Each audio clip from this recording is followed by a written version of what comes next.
¿No? Mi nombre es Federico Poleri y cómo me autopercibo teatralmente hablando. Creo que soy dramaturgo,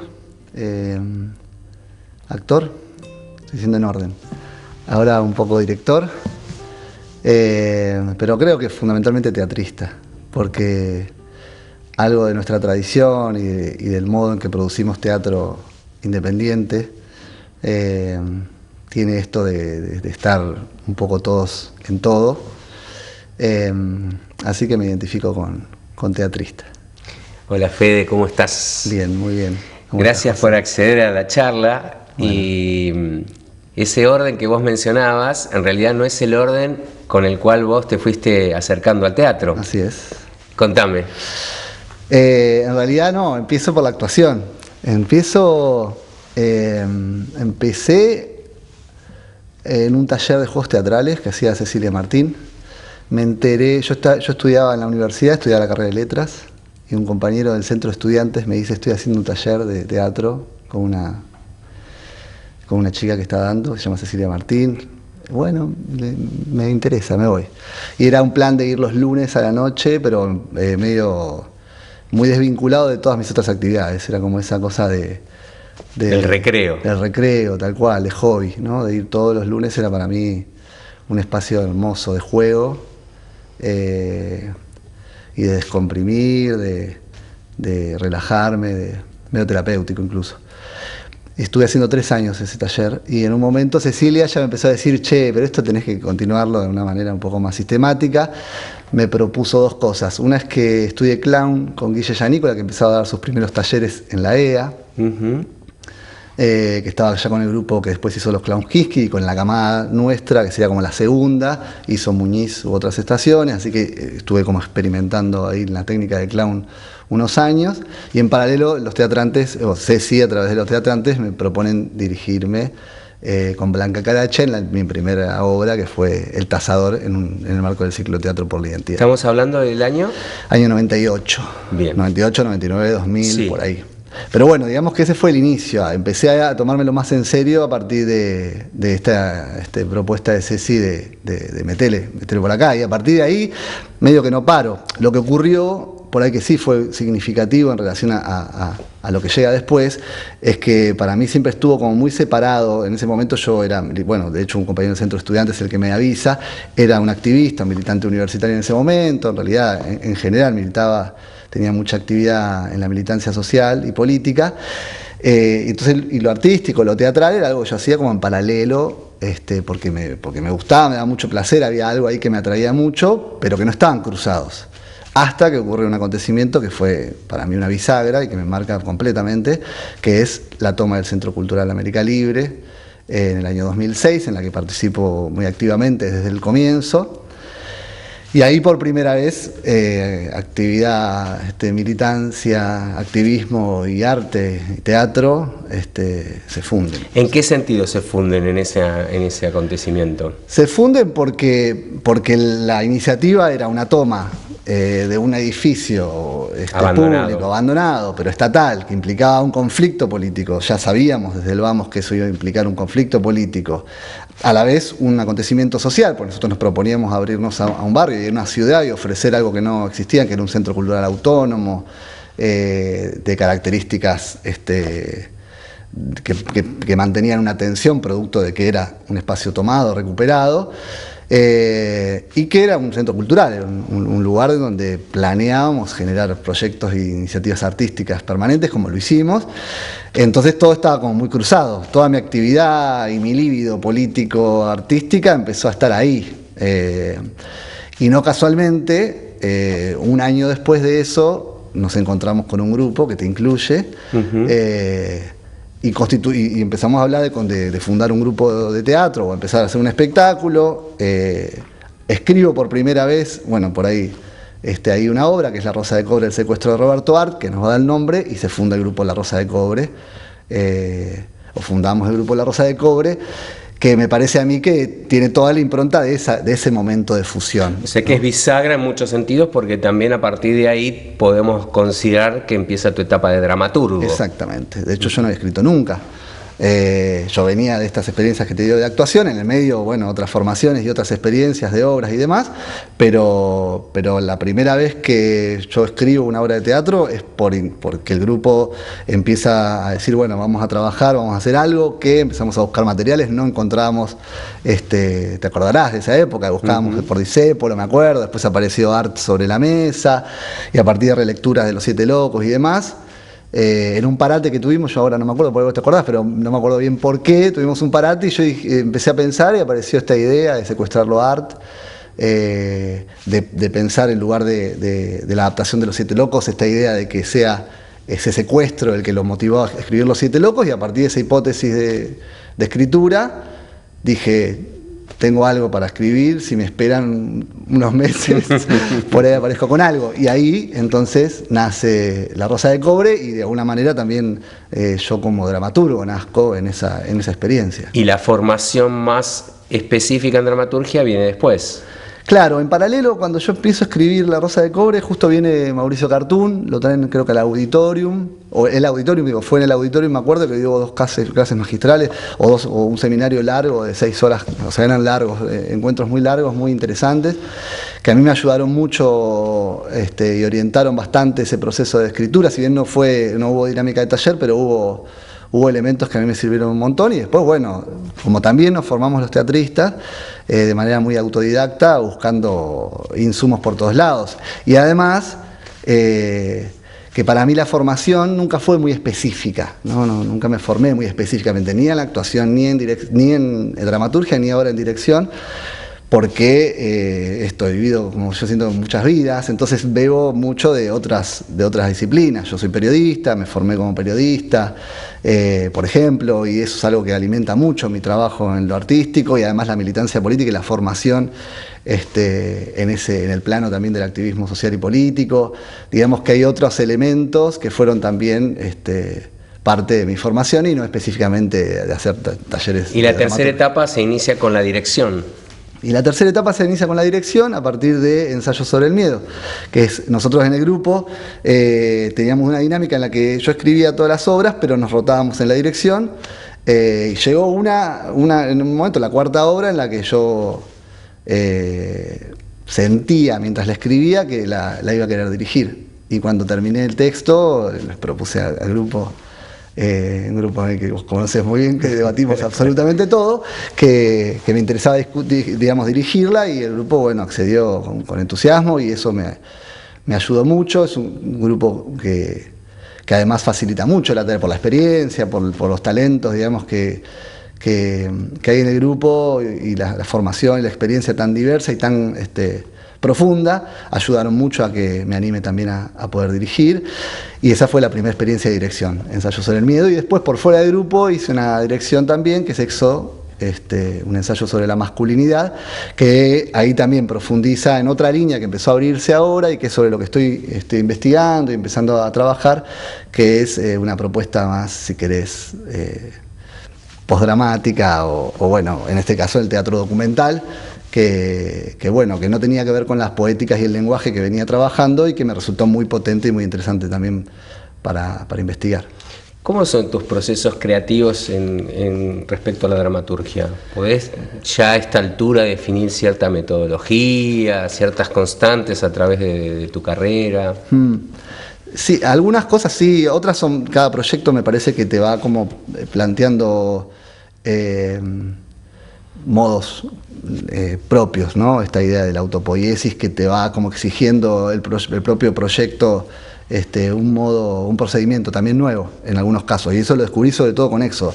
Pero puedo decirte, en principio, del trabajo en la Rosa de Cobre, en el grupo, las 4 obras que escribí para el grupo tuvieron una metodología bastante similar, una etapa de acopio y de investigación muy voraz, obsesiva y profunda, que muchas veces me ha llevado por ahí un año. Por eso también no hemos hecho obras tan seguidito. Yo escribo obras cada 3 años más o menos, me lleva mucho tiempo. Pero bueno, un año más o menos en general es una etapa en la que me investigo, estudio, leo, me meto en los temas, y también escucho. Esto suena medio místico, pero en realidad escucho lo que siento que que me preocupa de la época, y eso a veces requiere de un tiempo de silencio. Me pasó mucho, por ejemplo, en la pandemia, en la cuarentena, que yo sentía que no tenía nada para decir, que no sentía esa sensación de muchos de decir, bueno, tengo un parate, dispongo de mucho tiempo, produzco, Claro. puedo escribir. No escribí ninguna obra yo en pandemia. En la pandemia estaba como un poco paralizado, detenido y sintiendo la necesidad de escuchar lo que estaba pasando.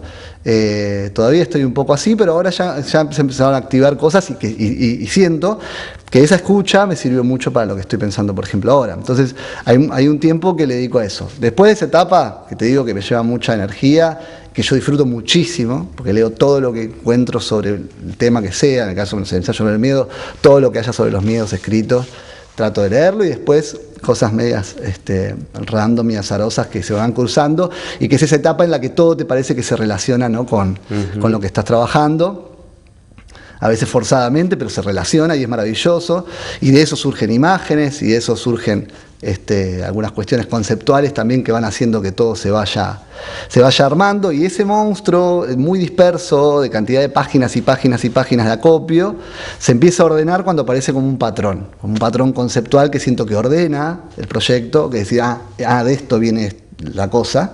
Después se termina de ordenar más cuando se termina la obra y uno sigue encontrando sentidos, pero hay un patrón que es en esa etapa, que a mí me gustaba la idea de Leila Guerriero, que habla ella le llama, no habla de patrón, pero habla de que esta etapa se cierra dice, es como una columna imantada, en la que uno, cuando encuentra de qué va la cosa, de ese gran acopio exagerado de material que uno tiene, empiezan como en esa columna a pegarse el material que sentís que sirve para el proyecto que tenés, y todo lo demás se descarta. Y queda por ahí un 10, un 20% de todo lo que se investigó, se leyó y tal. O se escribió incluso escenas sueltas, pero todo eso se va pegando. ¿Es doloroso ese proceso de descarte? Yo no lo siento muy doloroso, no. Yo soy en eso muy desprendido. Sé que a algunos les duele, pero siento que hay tanto que, bueno, lo que va quedando confío en que va a ser lo mejor, de que va a tener más potencia. Por eso a veces están tan cargaditas nuestras obras, ¿no? Porque a veces queda cosas muy densas, porque bueno, se va quedando lo que siento que se ajusta al proyecto. Después de eso viene la etapa de escritura, que en general fluye bastante más rápida que esta etapa, en la que todo es como... En esta etapa hay muchos momentos en que sentís que no sirve, esto no sirve para nada, hace 6 meses que estoy leyendo y no tengo nada. ¿Y te perdés en esos caminos? Sí, hay muchos momentos que siento que no tengo nada, que no sirve para nada todo lo que estoy haciendo, que bueno, sí. Pero sí. no te angustia porque sos un optimista. Porque tal cual, me salva mi optimismo. Siempre siento que va a ir para adelante y que en algún momento el patrón, esa columna imantada va a aparecer. Y cuando aparece es maravilloso, es mágico, todo se empieza a ordenar, y bueno, y ahí es ponerse a escribir.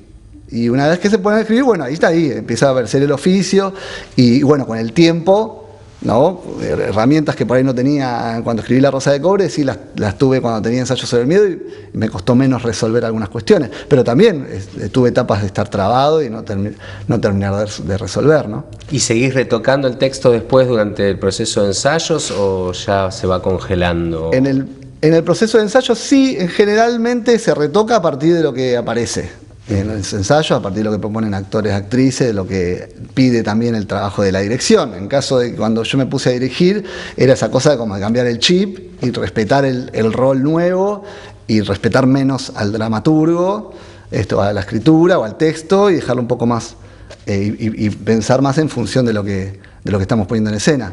Así que sí, lo que hace falta retocar, se retoca. Claro. Vos en particular y el grupo La Rosa de Cobre está muy identificado con lo que se llama el teatro político, que es una categoría que podríamos poner en crisis, que podríamos discutir. ¿Cómo te llevas con eso?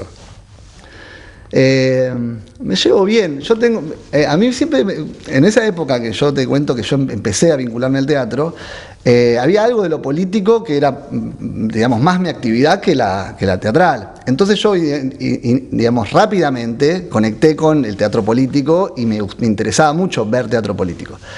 Pero claro, yo esperaba ver a Brecht y de repente veía obras de teatro político, de lo que era en ese momento el teatro político, y no me gustaba. Me parecían unos panfletos medio difíciles de digerir, ¿no? Muy simplistas, poco profundos, con discursos muy puestos al servicio de decir una idea, pero en donde no se involucraba al espectador en ninguna actitud crítica y sentía que los actores y las actrices eran así meros instrumentos de eso, en donde era todo muy, insisto, muy panfletario, muy burdo. Entonces, bueno, a partir de ahí en realidad empezó como a aparecer la necesidad de decir, bueno, ahí se debería poder hacer un teatro político por ahí más complejo, más bello incluso, más cuidado en términos estéticos, etcétera. Claro, después se empieza a descubrir más, a medida que me voy formando y tal, que hay una gran tradición de teatro político, en donde todo eso se trabajó muchísimo, en donde tenemos la figura de Brecht, por supuesto, como una figura predominante, pero que hay muchos otros que también han aportado muchísimo ahí. Entonces, en un punto no es una categoría a la que le soy esquivo ni le escapo, pero sí me doy cuenta que es una categoría compleja en la que se termina como simplificando mucho todo, ¿no? La idea de lo político puede ser un montón de cosas.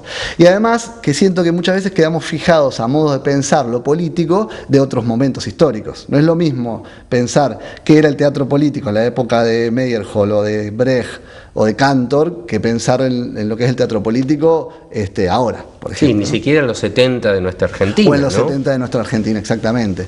Cuando aparte tienen objetivos diferentes, ¿no?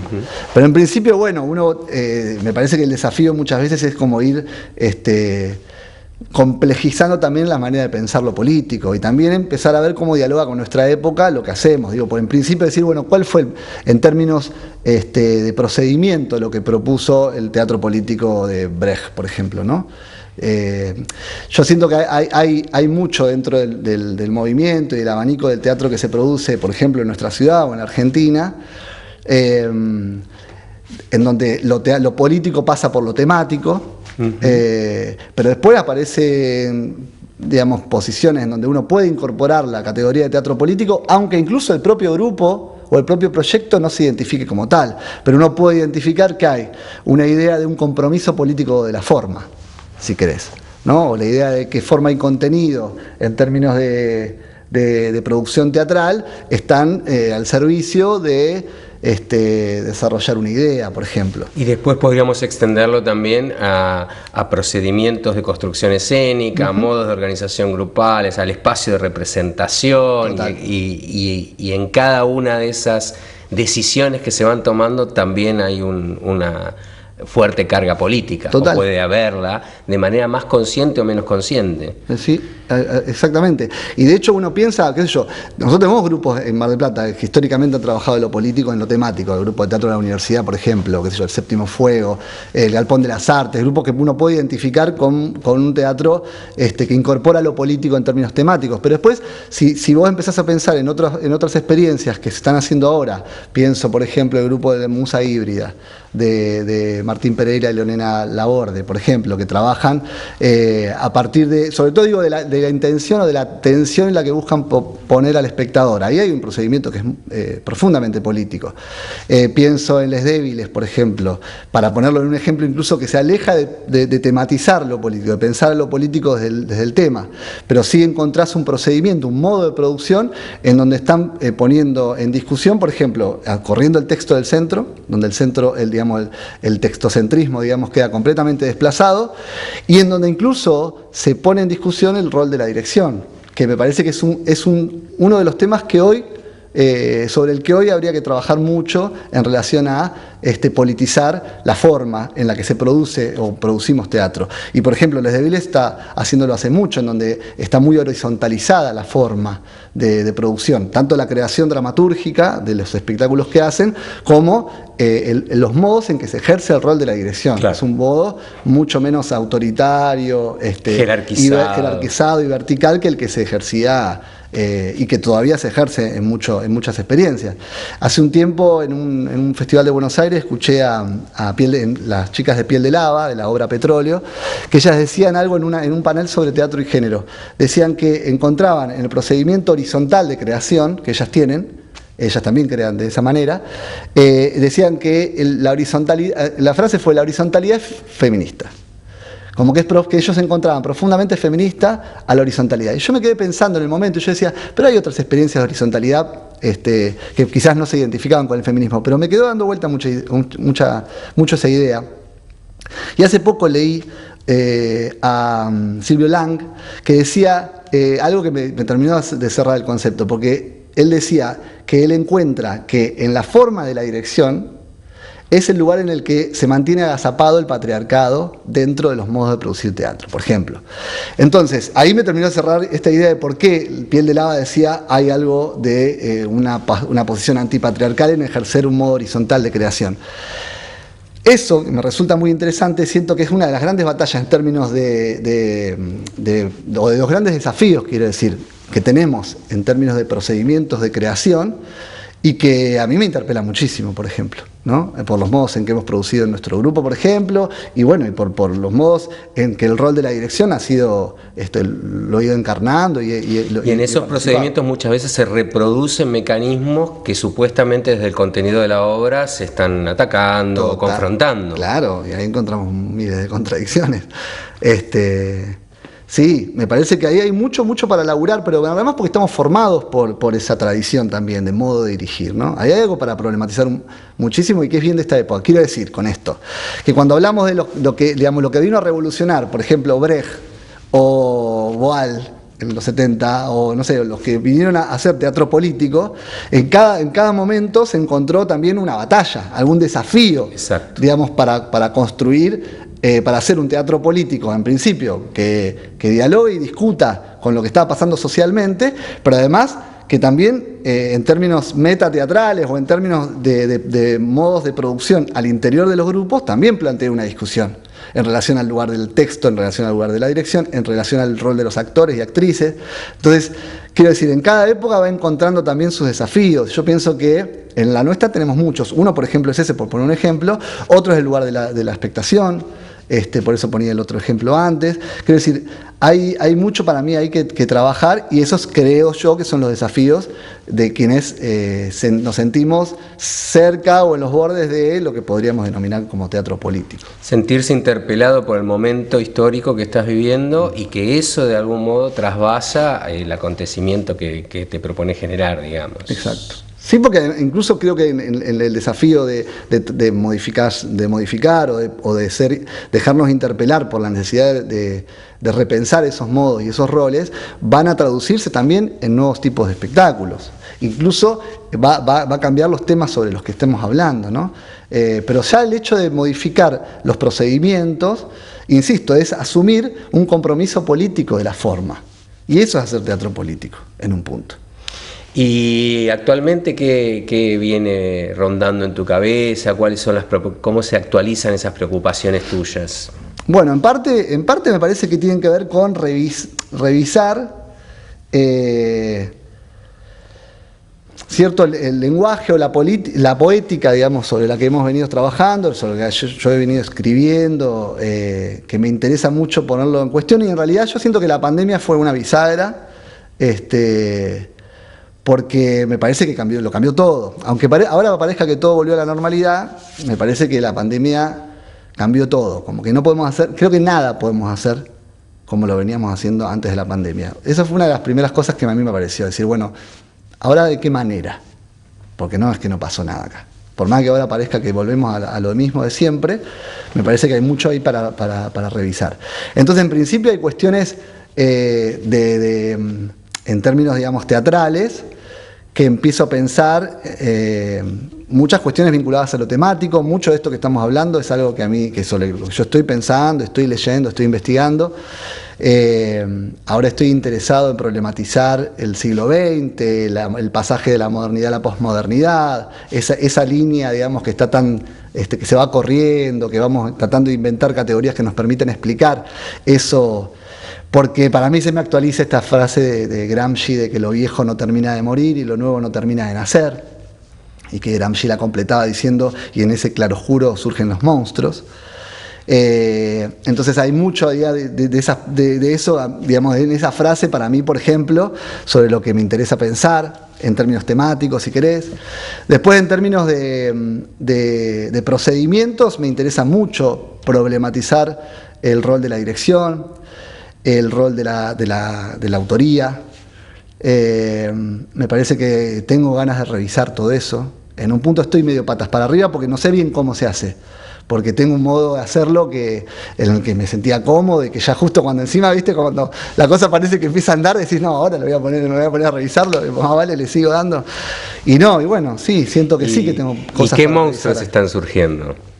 Bueno, en términos políticos, sociales, están surgiendo las nuevas derechas o las derechas, el neofascismo de una manera escalofriante y preocupante, y es algo sobre lo que me parece que tenemos que estar todos bien preocupados. Porque además está en términos de lo que está pasando político institucionalmente, es que se ha quebrado el pacto democrático, ya hay formas en que la derecha ya no decidió dejar de respetar ciertos modos en los que podía perder, ganar, ahora ya empezó a no pasar eso, o a no eliminar al adversario.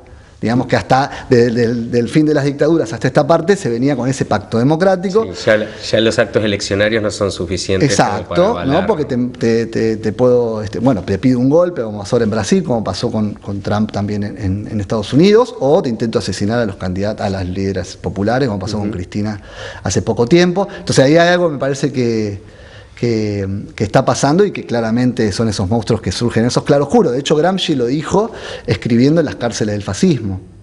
Él estaba escribiendo en el momento en el que surge el fascismo europeo. Entonces hay mucho de eso, por eso me interesa pensar el siglo XX. ¿No? Y la idea de en qué momento murió el siglo XX, cuánto murió el siglo XX. ¿Cuánto del siglo XX seguimos teniendo? ¿No? Así como Hobsbawm hablaba del siglo corto, que decía que duró desde 1914 a 1989, ¿no? De la Primera Guerra Mundial hasta que caía el muro, pero la sensación es, eso viejo, digamos, termina de morir, porque ahora resurgen estos, por ejemplo. Así que hay mucho de eso. Y lo otro es en términos más subjetivos, que eso es algo que siempre he problematizado en las obras, que tiene que ver con una preocupación vinculado a lo comunitario, ¿no? Que yo siento que es lo primera gran, digamos, lo que más está atacando el sistema desde hace mucho tiempo es todo sentido de comunidad, que es en un punto lo único que nos puede salvar. Y el sistema ataca y ataca y ataca eso en términos subjetivos, entonces nos va individualizando cada vez más, nos propone que nos separemos. Bueno, Ensayo sobre el miedo es una obra que habla sobre eso, y que, bueno, si dejamos entrar eso es cuando todo se pone como en peligro de verdad. Entonces yo creo que ahí hay un monstruo muy grande, del que tenemos que cuidarnos, ya no solamente, socialmente, sino también como individuos, ¿no? Es decir, bueno, ¿cómo logramos que no nos empujen a un refugio individual, de esta idea del sálvese uno mismo, y vamos al contacto con lo comunitario y a sentir que ahí está nuestra salvación? Y creo que el teatro en ese sentido también expresa un poco eso, ¿no? Tiene algo para aportar en ese sentido. Sí, absolutamente. Me parece que el teatro es una actividad absolutamente, es grupal, inevitablemente grupal, por eso a mí me fascina y por eso me gusta más que la escritura, que es bastante más individual.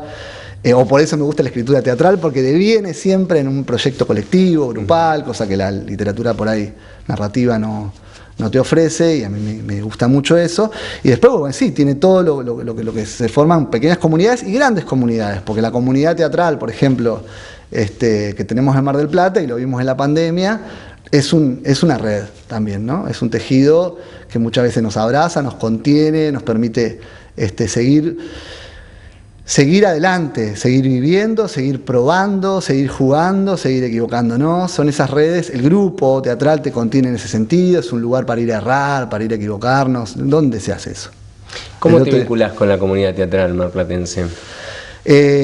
A mí me fascina la comunidad, el movimiento de teatro que hay en Mar del Plata y la comunidad me fascina, digo, en estos términos, ¿no? Después, obviamente, hay un montón de cosas para discutir, si querés, política y artísticamente, pero en términos de cómo se construye comunidad me parece ejemplar. La existencia de una asociación como ATRA, por ejemplo, y todo lo que genera, me parece alucinante.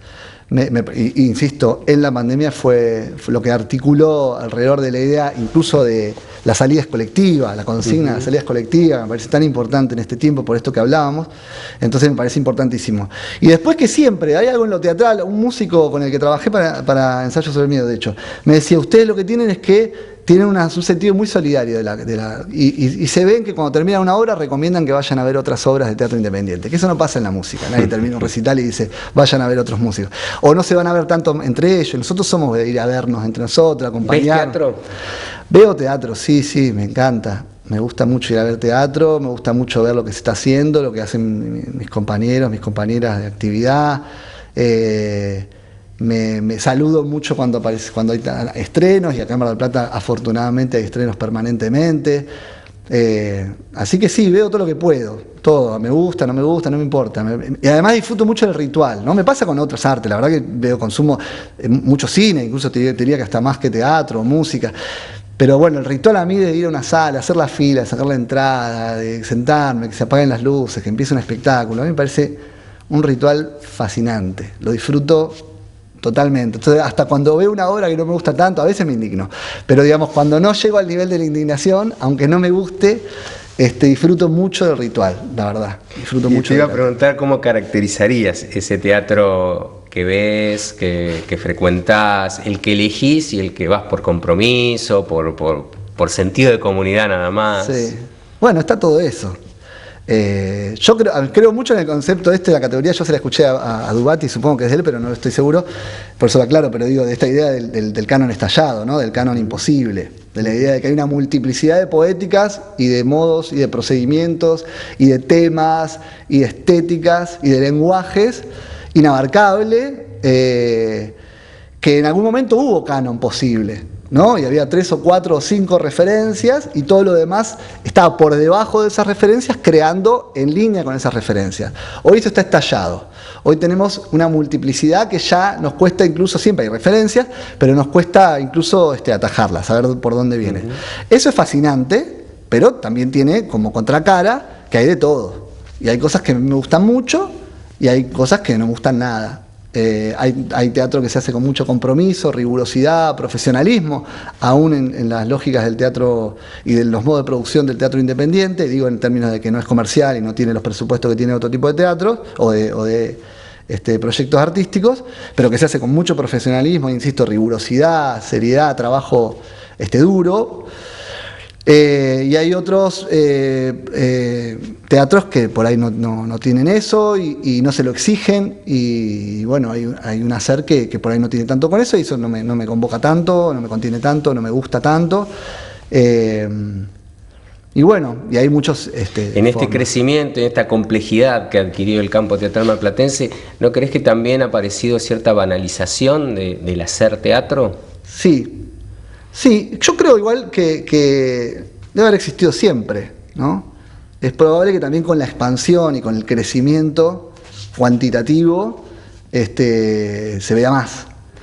Pero creo que siempre hay como una porción de la gran torta de creaciones, digamos, que es este canon estallado e imposible, que va a estar como mirando mucho hacia lo comercial, hacia las formas más faranduleras y que copia ciertos mecanismos, ciertos procedimientos, no solo contenidos. Exacto, lenguajes incluso, ¿no? Que me parece que ahí lo que encontrás es poca complejidad, poca profundidad, puro entretenimiento. Y que bueno, qué sé yo, habrá un público hay un público que se siente por ahí convocado por eso, y otro que no. Yo creo que ahí hay a ver, digo, me parece que respeto mucho, no voy a andar diciendo qué es lo que hay que ver, ¿no? Pero pasa con el cine, pasa con las narrativas audiovisuales, que es un campo en el que también trabajo. Bueno, a mí me gusta, qué sé yo, más el cine de autor que el cine más comercial hollywoodense. Claro, de industria, aunque también en la industria encuentro cosas que me gustan, la verdad, pero quiero decir, me fascina más la complejidad de las narrativas que ofrecen autores o autoras. Y en el teatro me parece lo mismo. Entonces, el problema del teatro es que en realidad muchas veces quiere copiar a narrativas audiovisuales, en esa búsqueda también de encontrar, pero sin En el caso del teatro, el teatro, digamos, cuando aparece eso en el teatro independiente, sin el famoso, viste que a veces en el teatro comercial se hacen cosas muy, muy livianas, muy poco profundas, con pocas complejidades narrativas, insisto, emulando a las narrativas audiovisuales, pero claro, te ponen la figura de la tele y la gente va a ver esa figura de la tele. Claro. Lo que van a ver es eso. Exacto, para después sacarse la foto y qué sé yo. Y bueno, pero imagínate cuando eso se hace sin eso, incluso, ¿no? Entonces, bueno, sí, yo creo que eso aparece, ¿no? Y aparece, pero no me parece que sea algo que deba preocuparnos, porque en todo caso yo siento que hay que profundizar sobre la idea de que estamos encontrando, en paralelo a todo eso, que no quiero negarlo, pero en paralelo a todo eso estamos encontrando también una línea de trabajo en otra porción de esa torta, de ese canon tan estallado y tan diverso, que está preocupado por construir narrativas más complejas, por aprovechar realmente los recursos del teatro, de la disciplina, las disciplinas escénicas, no voy a decir solo el teatro, incluso de la danza, de la música, de la luminotecnia, digamos, de todo lo que nos ofrece como recursos el arte escénico, y no estar pensando en formulitas que muchas veces vienen del audiovisual o del teatro comercial y demás, sino encontrarnos ahí. Que ahí está el desafío mayor, porque en realidad los grandes aportes, creo yo, que han hecho los grandes pensadores y los grandes artistas han sido ser capaces de construir nuevos modos de ver teatro. El gran aporte de Brecht para mí no es el efecto de distanciamiento, no es el gestus. El gran aporte es que él inventó un espectador nuevo, creó un espectador nuevo, creó una manera de ver teatro nuevo que rompía con la tradición. Un pacto distinto entre espectadores y artistas. Total, yo creo que los espectadores, incluso nosotros como espectadores y espectadoras, hoy somos herederos, hijos de esa transformación que generaron ellos y ellas en esa época. Y hoy no vemos, hoy no vemos teatro como se veía en el siglo XIX. Hoy no nos metemos en esa ilusión del teatro, en el que la identificación es tal que emocionalmente no nos permite pensar. No, hoy aparecen dentro del teatro independiente preocupaciones referidas, por ejemplo, a nosotros que hemos experimentado el teatro épico. Y en realidad, la verdad es que el distanciamiento al teatro independiente nos viene dado. No hay manera que el espectador se abstraiga de que está en un teatro, pues se ven todos los tachos, las luces, los cables. Sí, ya han pasado 50 años, 60 años, 70 años en el medio y hay ciertas convenciones que ya no tienen ningún sentido. Exacto, pero ¿qué es lo que sí queda como aporte sustancial? Que aprendimos a ver de otra manera.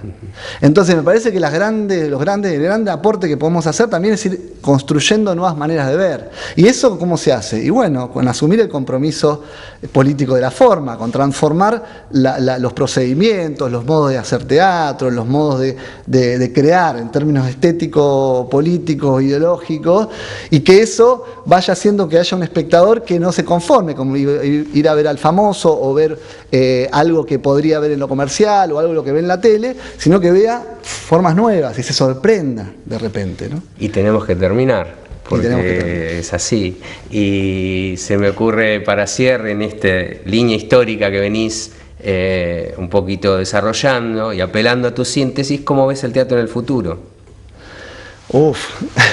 Qué pregunta. El teatro del futuro, no puedo imaginar el teatro del futuro, no tenemos ni idea, yo creo que lo que es el teatro del futuro. Siempre hay yo tampoco creo tanto en las batallas por la originalidad, por ejemplo, ¿no? Sí, lo que creo es que obviamente están apareciendo mucho ciertas tecnologías que antes hoy nos ofrece modos, digamos, nuevos de incorporar recursos y propuestas desde lo estético, pero no sé si va a estar ahí lo sustancial, ¿no? Me parece que a mí, que incluso hoy uno se pone a repasar lo que hablábamos recién, ¿no? En relación a los procedimientos, y nosotros seguimos hablando de procedimientos que se usaban en la primera mitad del siglo XX o que se desarrollaban en la segunda mitad del siglo XX, pero seguimos hablando del montaje de Eisenstein, seguimos hablando del distanciamiento de Brecht, seguimos hablando, entonces estamos todavía utilizando recursos y procedimientos que tienen ya muchos años, y bueno, y hay cosas que se van incorporando, pero todavía las grandes revoluciones no han llegado me parece que se están gestando. Entonces me parece que el teatro del futuro va a ser lo que el tiempo y la época vaya ofreciendo como diálogo dialéctico entre creadores y escena, ¿no? Y época y sociedad. Me parece que el teatro del futuro se está gestando y es muy difícil imaginarlo. Pero me genera mucha expectativa porque es un arte que siempre se le quiere dar la fecha de vencimiento. ¿Cuánto llevamos? ¿2.400 años o más? Algunos más. Y algunos más también. En Occidente. En Occidente encima, porque ahí hay todo otro capítulo también, la colonialidad y todo lo que ha limitado en relación al desarrollo de las formas, digamos, de las artes escénicas o rituales en nuestro continente y que fueron interrumpidos por la colonia. De paso me permito, la conquista, digamos, de paso me permito decirlo. Si querés abrimos otro episodio. Podemos abrir otro episodio para hablar de eso, pero también es algo para intercambiar, digamos, en relación a esto que hablábamos de cuáles son los desafíos de la época, que hablábamos de la dirección y de roles. Bueno, también el tema de la colonialidad del poder me parece que es algo como un desafío de la época. Pero bueno, me parece que el teatro del futuro va a tener que... va a ser el que devenga de todos estos desafíos que tenemos por delante. Pero bueno, como digo, se lo ha dado por muerto en distintas etapas de la historia, que le iba a matar la radio, que le iba a matar la televisión, que le iba a matar el cine, que le iba a matar la pandemia, y acá seguimos, vivitos y coleando, y me parece que tenemos teatro para rato, así que el futuro nos va a encontrar haciendo teatro. Ojalá. Gracias, Fede. Gracias a vos. Y así termina este episodio. Te invitamos a seguir recorriendo nuestro territorio teatral. Nuestro contacto, cartografiasteatrales@gmail.com.